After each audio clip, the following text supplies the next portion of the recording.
Well, good morning, everyone, and thank you very much for joining us for the second virtual showcase from leading venues of London and the PA Club.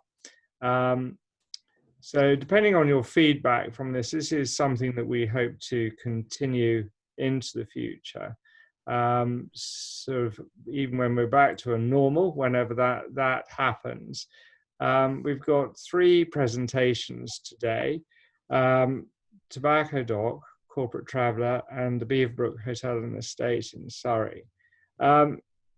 Please bear with all the presenters, and myself for that matter. None of us are trained broadcasters. We're all getting used to Zoom and getting better, I think, as we go along, but there could be a few glitches on the way with some document sharing and things like that. So just be sympathetic to people. A few bits of housekeeping. If you could just make sure that you're all on mute so we don't hear dogs, cats, farm machinery, or whatever in the background. If you want to ask questions, please do so on the chat button. And if we have time, I'll ask those questions to the presenter. And if not, and we don't have time, we'll make sure that those questions go out to the presenters, and we'll get you a direct feed into them. We will be doing this hopefully next week at the same time. And it would be any feedback, as I say, it is most welcome. And, good, bad, or indifferent, it all helps. So with no further ado, I'm going to hand over to Charlotte, who is going to use us all back later to Tobacco Dock, and we look forward to seeing what she's got to say. Good morning, Charlotte, and off you go. Good morning. Thank you. Hi, everyone. My name's Charlotte. I'm from Tobacco Dock. I'm the head of sales and been there about 5 years. I know I haven't got much time, so I'm going to crack straight on and, host a disabled attendee screen sharing. Fallen at the first hurdle. Okay, hang on. That would help, wouldn't it? In fact, what I'll do, I'll make you the host, Charlotte, for the moment. Pressure. That will be easiest. There you go. Yeah. Thanks. The floor is yours. Thank you very much. Let's pop this. There we go. Hopefully everyone can see that. So my name's Charlotte. I'm from Tobacco Dock. I'm just going to give you a very whistle-stop tour of most of the things that we do. But as Guy said, happy to answer any questions thereafter. I thought we'd best start with location. Over the years, I have learnt that Tobacco Dock's perceived location versus our actual location seem to be quite different. So we're in between Wapping and Shadwell, both of which are on the overground, and Shadwell is serviced by DLR, which is the one-stop bank. The team and I have learned to expect clients to turn up sort of 10-15 minutes early because everyone seems to overestimate how far east we really are. London Bridge, Blackfriars, Waterloo are all sort of 12 to 15 minutes by car, 20 to 25 minutes by public transport. And we do have a multi-storey car park just across the road. It's got over 500 spaces and sits just outside the congestion zone. So as people sort of ease themselves back into public transport, that might be overutilised in the coming months, perhaps. So taking things back, looking briefly into the history, we were built in 1812. We're a Grade 1 listed building, so huge amounts of character. Obviously used as a tobacco warehouse, hence the name, as well as filled with skins, wine, brandy, etc. And in 1989, there was a £70 million investment to turn the space into a shopping centre, which is where a lot of the newer architecture comes from, a kind of Covent Garden of the East, if you will. Unfortunately, a little bit premature in terms of, the demand, the footfall and the kind of transport to the area. So it kind of fell into disuse quite quickly. And, after that period, kind of was used as odd filming, the odd event, including the London Tattoo Convention, which when we took over and rebranded and built the space in 2012, we kind of adopted them and they're an event that's still with us. So that's kind of a nice little bit of history that's come with us. So the building as a whole is across two different levels. So we've got the ground level and the vaults. the ground is higher ceilings, larger spaces, really suitable for kind of conferencing, breakouts, awards dinners and similar, really great kind of large open spaces filled with natural daylight. Whereas in contrast, the vault level or the kind of vaulted Victorian brickwork ceilings are really atmospheric. They're kind of great for parties, drinks, receptions, and some cool exhibition kind of experiential spaces, which works really well. The space is facilitated by 5 different entrances. So it does mean that if you are just using a small corner of the building, we can use the guest flow really cleverly to make sure that people don't feel like they're rattling around in a big space, and picking, you know, the right entrance and the right guest flow depending on the client journey.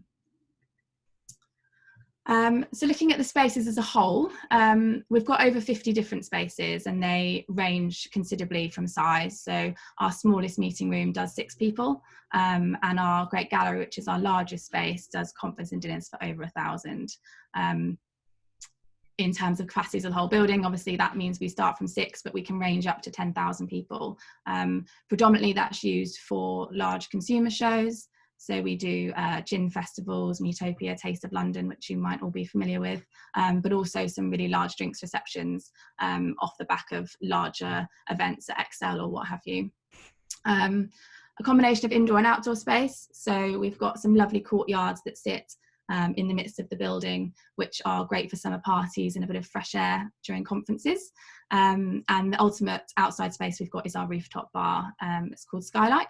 It sits on top of the car park that was built at the time the shopping centre was in use, and has great views over London, capacity of over 600 up there, open to both the public and corporate events. And across all those spaces, we're running over 200 events a year. Obviously not right now, but when things are good, we're looking at 200, 250 events a year. This is probably the most important slide in terms of what we do. I think there's a lot of people who put us in one box or the other, whether that's, you know, only do really large conferences or consumer shows or even music events, of which we do few, but seem to get quite a reputation for. But the truth is we do it all. I think, you know, the best part about my job, and I know what the team love, is the diversity that we have in terms of the clients that we attract and the types of event that we do.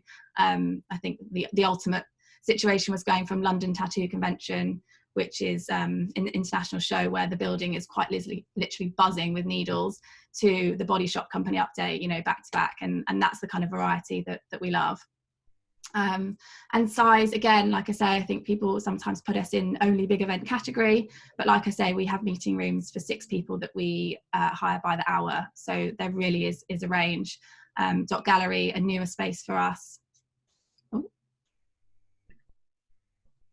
sorry, I don't know what just happened there. A newer space for us came online a couple of years ago, and they do we do 250 people in there in a kind of plug and play conference setup, which works really well. Charlotte, your presentation. I don't know what's happened there. Sorry. Charlotte, your presentation has gone from the screen. Back. We're back. Thank you. Back. Sorry about that.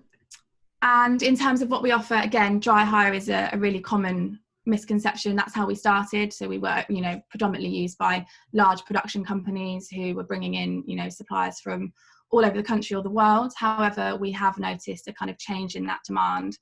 People who are maybe doing 50 events a year who don't have time to do all that sourcing themselves. Others who perhaps, you know, event management isn't their key job. So we've been able to develop packages of varying scales in terms of inclusion. So it can be more similar to a kind of hotel DDR.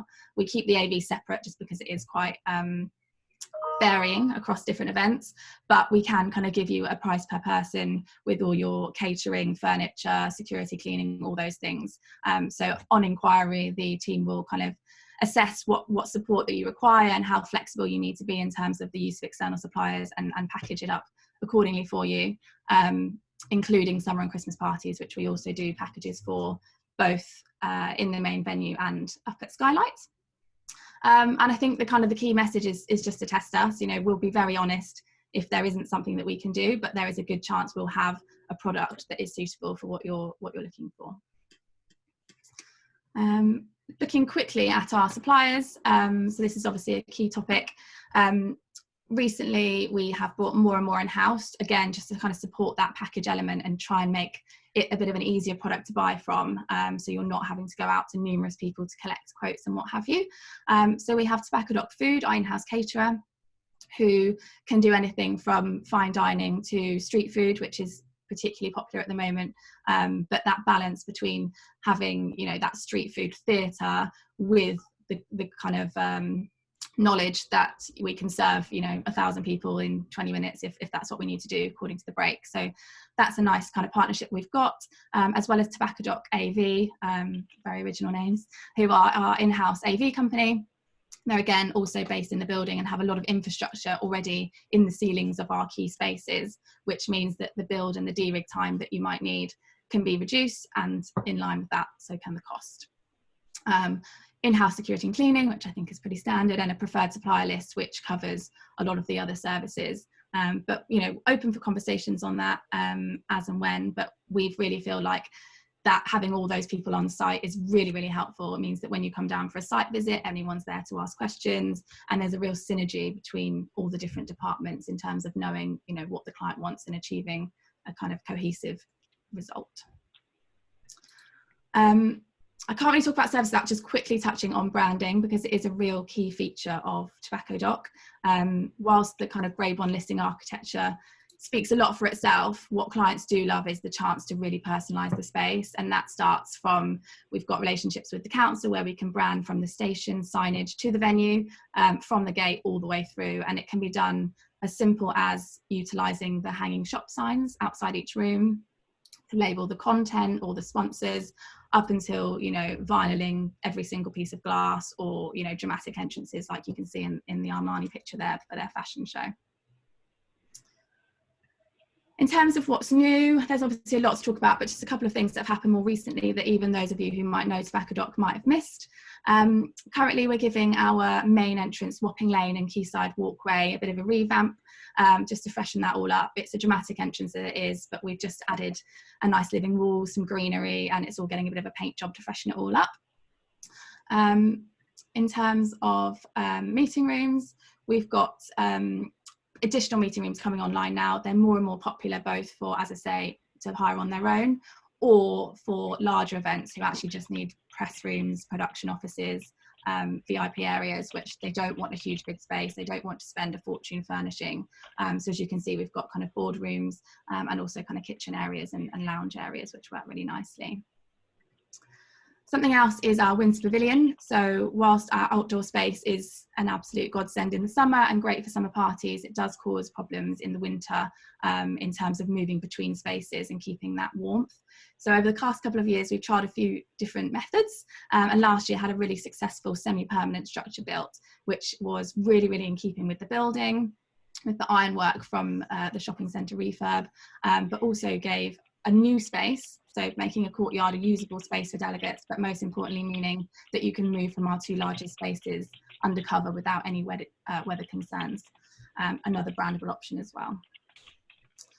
And then finally, just touching on our kind of more social spaces, so Skylight, our rooftop bar, it's been up and running for 3 years now, but it does continue to kind of flourish. In the summer, we've got croquet and petanque up there for some rooftop garden games, and in the winter we install a ice rink.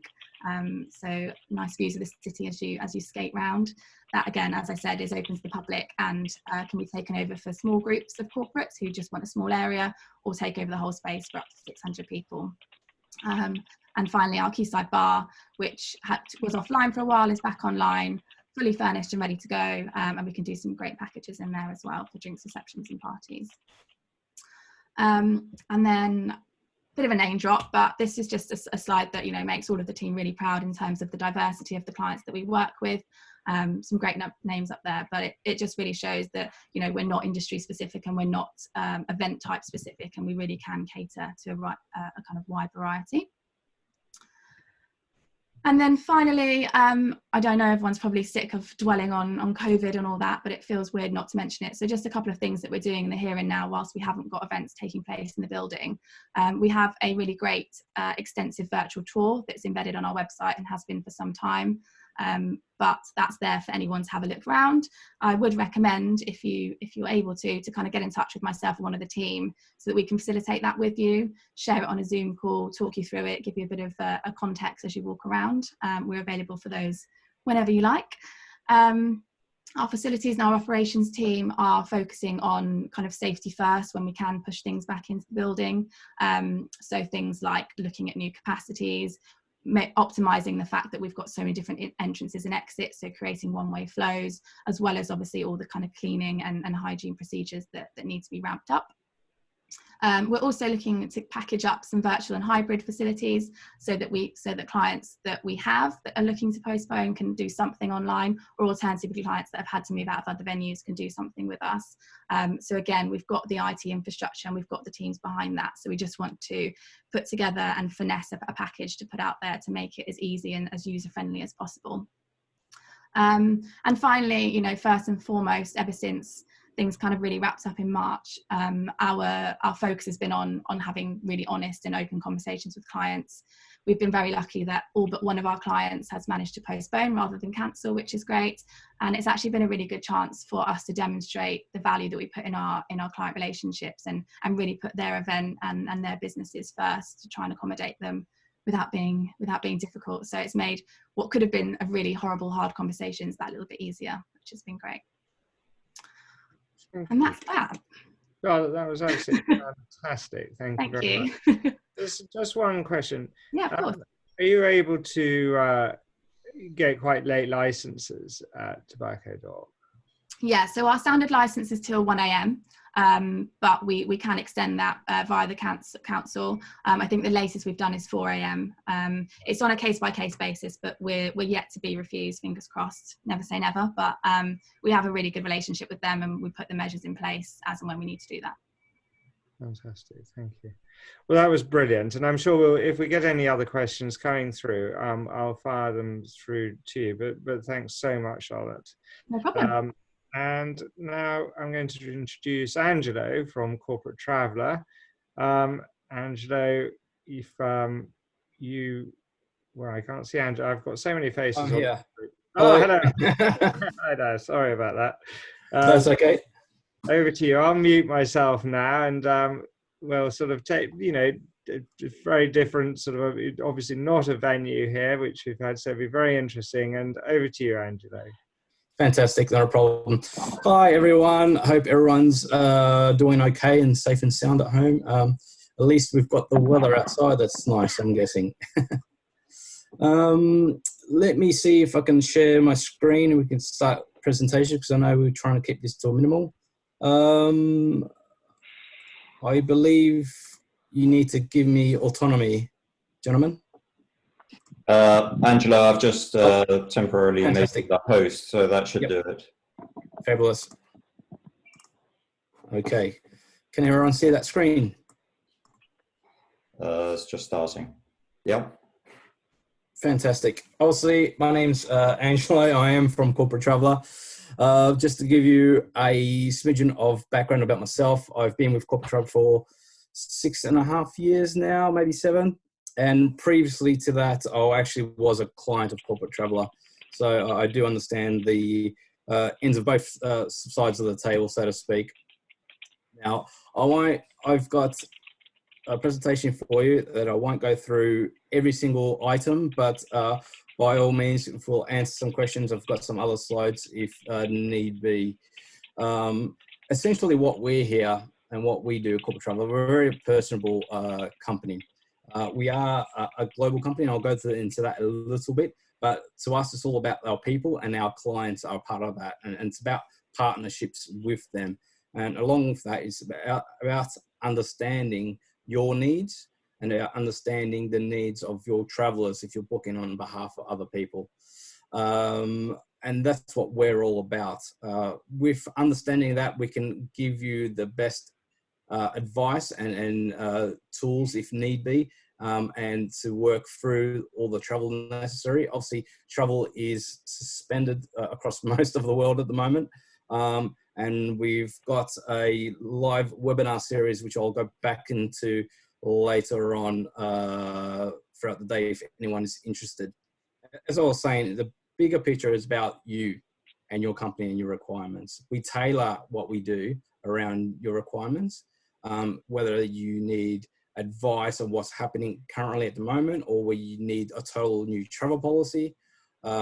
Anything that is can be done will be done around you.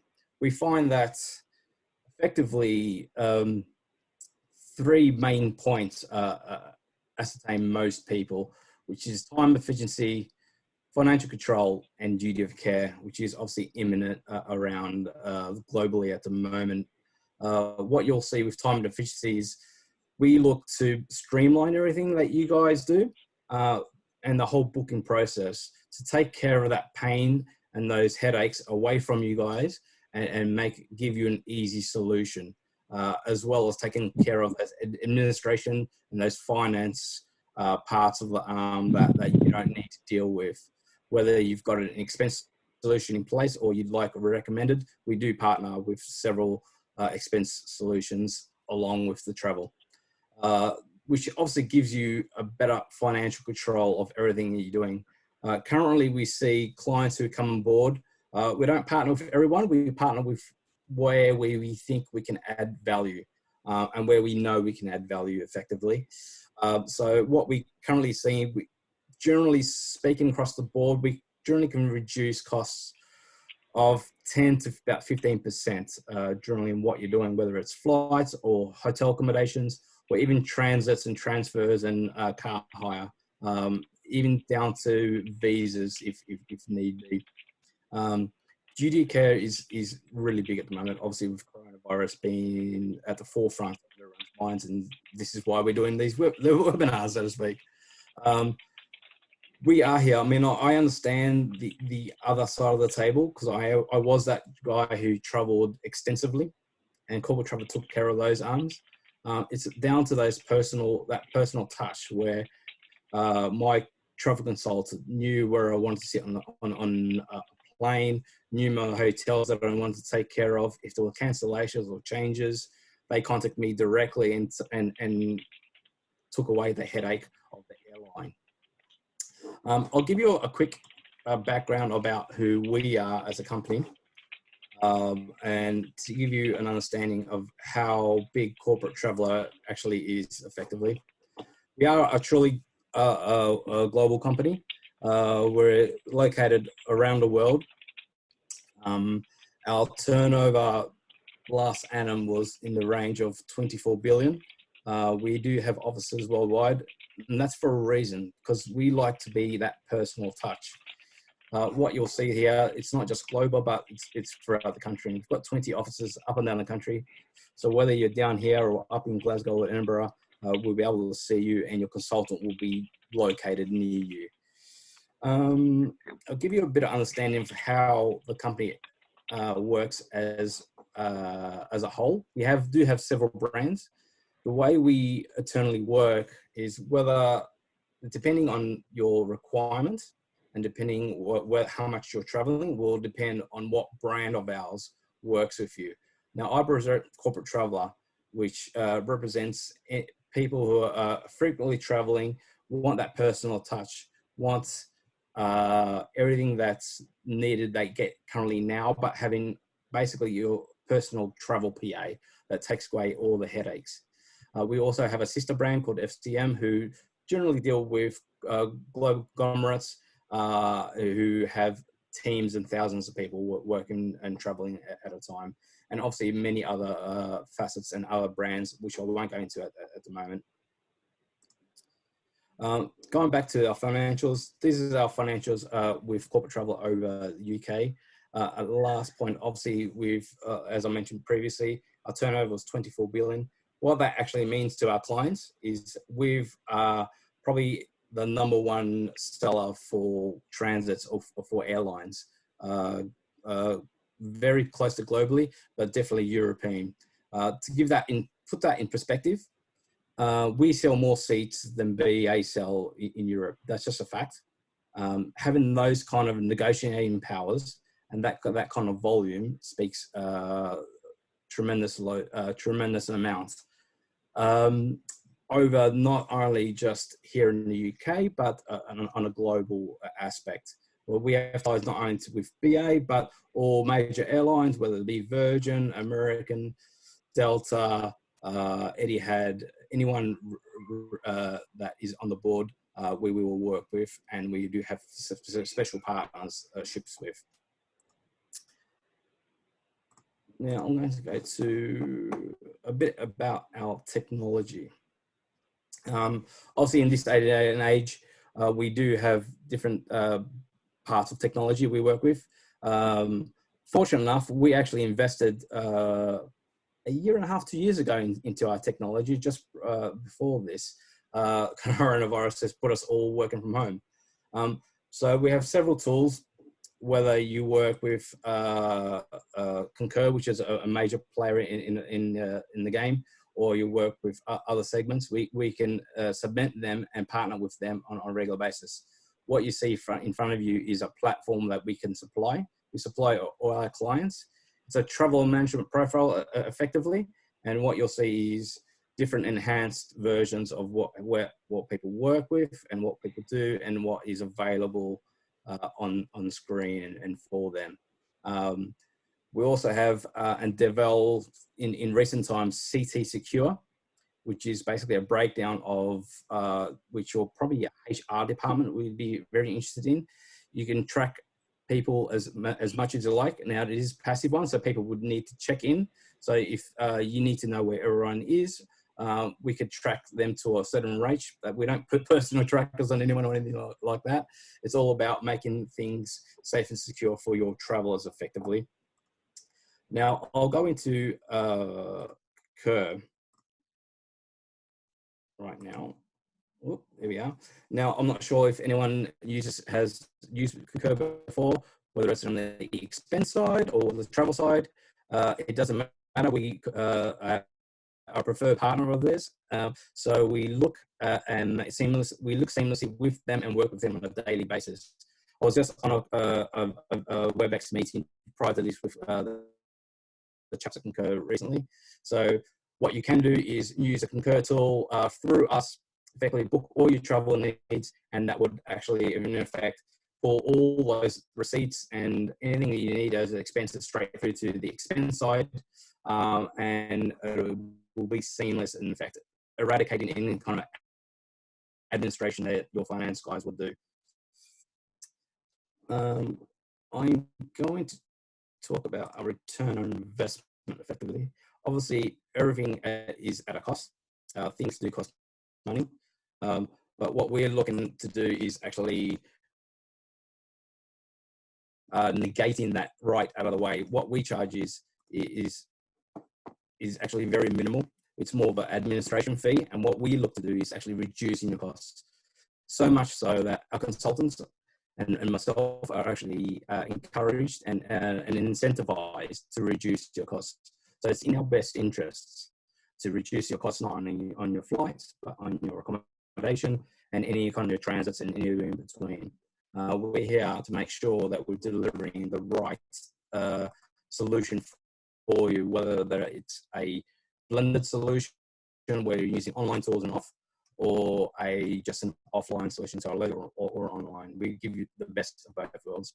What you see in front of you is basically an executive summary of a client, of a example client of ours who's spending an excessive amount. Obviously, you can see the savings that we're showing him per month. You'll get these kind of reviews in these platforms either online or in person. And the way we do that is by tracking everything that you do. On this example, what you'll see is, one too far there.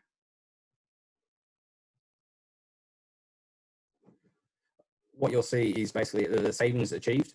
For the ROI for this example client was, for every pound spent, they saved £3.27. Now we'll do this in analysis for every one of our clients that requires it and needs it.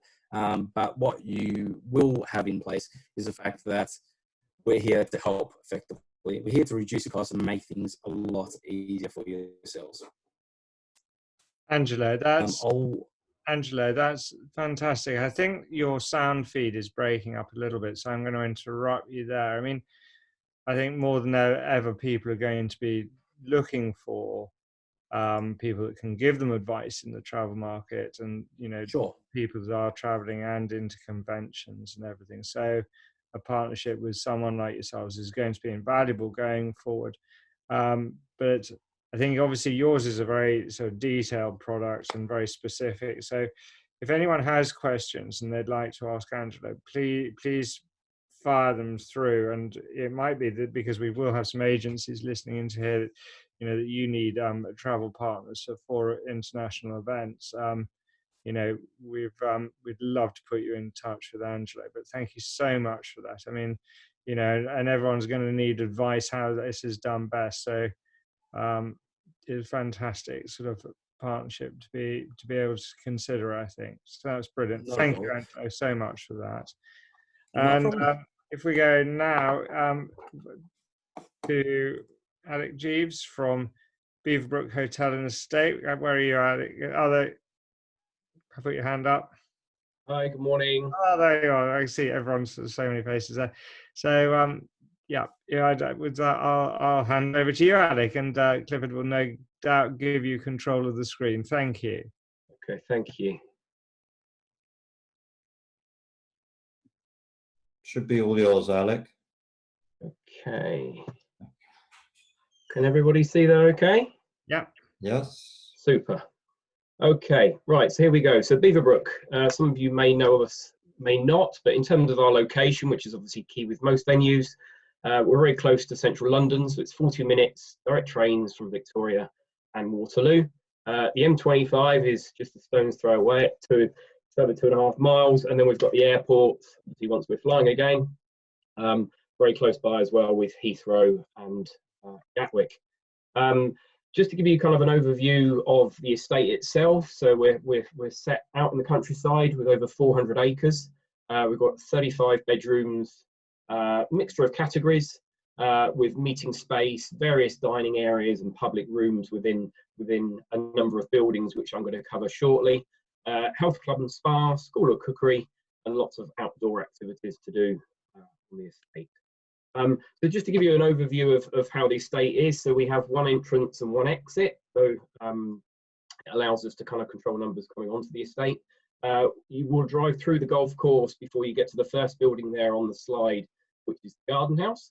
That is housing 11 bedrooms, an Anglo-Italian restaurant and a school of cookery. Then about a 6-minute walk further down the driveway, or a 1-minute drive from the garden house to the main house, is where we've got the majority of the bedrooms. So we have 18 bedrooms there and suites. We have a Japanese grill restaurant. It's also where all our main meeting spaces as well. So yeah, that is kind of the hub of the estate really. And then next door to the main house, you've then got the Coach House Health Club and Spa.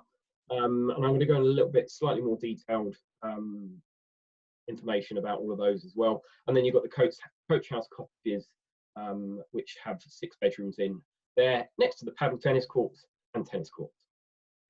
But just to give you an overview of the type of rooms we have, they are all very varied in their size and their offering. But these are just some of the rooms that we've got here in the main house. A very Bond set bathroom, as you can see there in Fleming. The sort of quite masculine looking room there to the left of the slide is our Churchill room, who was a frequent visitor to Beaverbrook. And just to sort of touch on the history, there's lots of history there. So the estate was formerly called Kirk Court, and we renamed it Beaverbrook after our previous owner. And Lord Beaverbrook was Canadian of origin, came to the UK after making money in mining and steel, and he was Express, the Sunday Express, various newspapers, and he was also a very close friend to Churchill and was part of the War Cabinet and was in charge of the production of Spitfire. So that's history lesson over with. But yeah, just to kind of touch on, you can see a selection of some of the bedrooms that we've got there in the main house. Then you've got the garden house, so a bit more, not so classic, but more kind of country cottage feel. And the garden house rooms are all, as I say, have their own personality. The coach house bedrooms are very much similar between the main house and the garden house. In terms of eating, so as I say, we've got a Japanese grill in the main house. The garden house is a Anglo-Italian restaurant, and in the main house, very popular for afternoon teas, and a school of cookery that we will relaunch again when we're able to. In terms of the spa, this is now open. We've got 6 treatment rooms there, Hammam massage, nail lounge, steam room. The big thing that everyone likes is the indoor and outdoor pools, which are great, and a rather large gym, and just lots of nice outdoor space for people to go and exercise as well, with the paddle tennis court and the tennis courts. In terms of kind of meetings and events, this is kind of a moving picture for us at the moment, obviously with where we are, and I'm going to touch on social distancing shortly, because it's obviously a hot topic and something that the hospitality industry are kind of working on at the moment, because the guidelines is constantly changing. But certainly in terms of our meeting space, you can see a selection of some of our meeting rooms that we have at Beaverbrook. This is our main meeting space, which is the Orangery. With our previous kind of setup, we could do kind of 28 people boardroom, but with social distancing, obviously that's going to change. But you can see lovely light and airy rooms, all of the technologies within the rooms as well, but appropriate to Beaverbrook as an estate. Then in terms of the activities, I'm not going to go through them all, but obviously with the Country House Hotel, we are in lots of countryside. We've got mountain bikes for people to borrow, we've got fishing lake for people to borrow, and people just generally hopefully enjoy weather like what we've got today on the estate. So in summary, 18 rooms in the house, 11 in the garden house, 6 in the coach house. The 2 main restaurants are the Japanese grill within the main house, and then the Anglo-Italian in the garden house. We do have a deli offering within the coach house spa, which is only for residents and members to use, and lots of activities, and obviously the spa facilities available as well.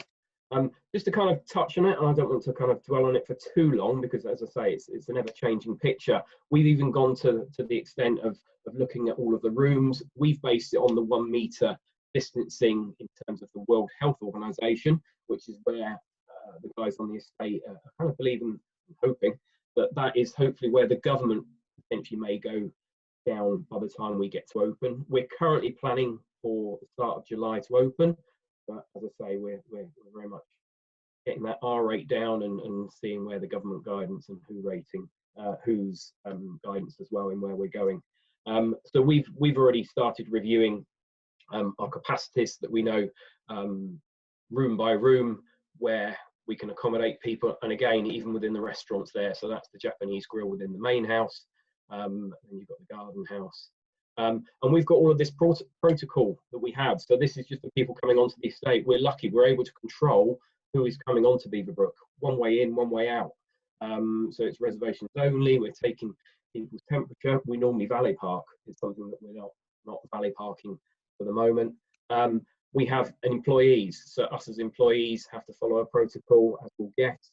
Our hygiene is constantly being looked at, and timings and how we do all of the cleaning moving forward, and obviously the health club and spa too.